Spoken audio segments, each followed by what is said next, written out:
What is up, gamers? Happy Tuesday, and welcome back to another episode of Hotfix, your daily dose of gaming news. You know what's great about this show running from Tuesday to Friday? I never have to lie to you and say happy Monday. Anyways, we have a lot of news to get to today, so my name is Max. Yesterday was April 10th, 2017, and let's get right into it. Now, there's this rumor that was going around, and I wasn't going to report on it until I saw that PC Gamer is reporting on it, so that means that it has some legitimacy. It is possible that a new KOTOR game is in the works. Knights of the Old Republic, that classic BioWare RPG that has the two games and then the eventual MMO that everyone cried about but ended up not being that bad. I'm standing firm to that. I enjoyed the hell out of that game. It's actually supposed to be made by the same people who made the MMO, BioWare Austin. Is an industry insider guy, Liam Robertson, and he revealed this information on one of his Patreon exclusive podcasts last week. Quote, "I've learned now that BioWare Austin is pretty much now exclusively working on Star Wars games and that they're going to be doing that for the indefinite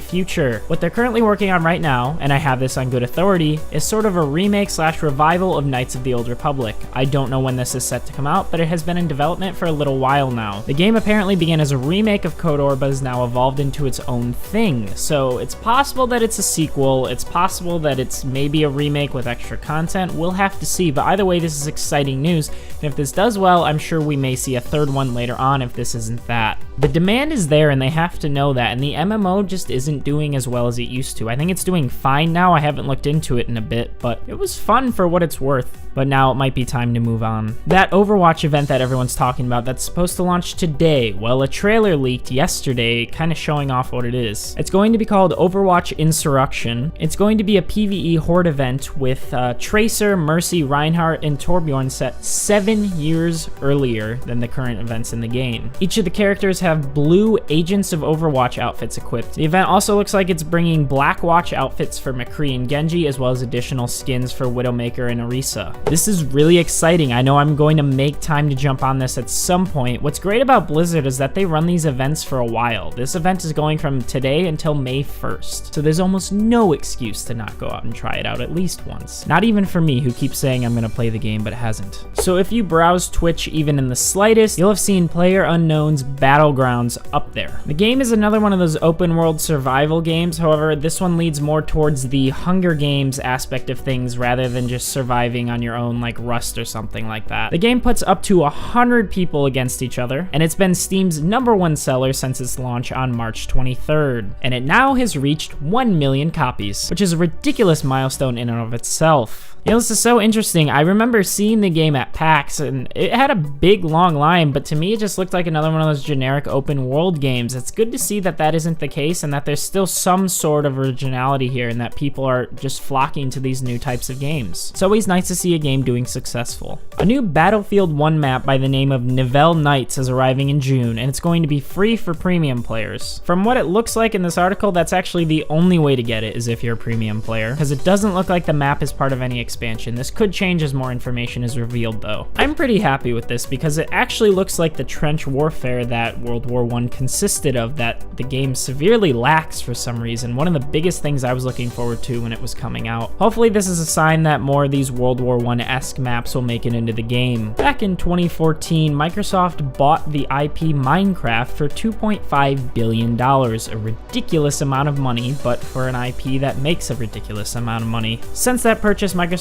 really hasn't done much with the game aside from release a Windows 10 edition, which puts it in C++ rather than Java. And since then, they've tried to monetize everything that the PC community makes for free. And this time, they may have went a bit out of line. Microsoft is opening a Minecraft store that's going to be selling user content as well as content created by Microsoft via Minecraft coins, which you have to buy with real money. The store is coming to both the Pocket Edition and the Windows 10 Edition versions of the game. Right now, the store includes skins, textures, and worlds, and according to Polygon, mods are not included in the marketplace, but who knows if that'll change later on. Microsoft is planning to allow purchases to be accessed across your devices via an Xbox Live account. An Android public beta is coming in mid-April, focusing on the coins, but not on any of the user-created content. We're not sure about when it's coming to to consoles. I'm disappointed but not surprised by this. I'm honestly surprised that it took them this long to come up with anything like this. I miss the good old days of playing Minecraft all day. Honestly, this weather right now, it's pretty gloomy out. That makes me want to play Minecraft because that's what I always did back when I lived at home when it was gloomy out. Just reminds me of those good times, and this kind of tarnishes that a little bit. Of course, I can still enjoy the game to its fullest without paying for anything, and I'm going to continue to do so, as I hope you do as well.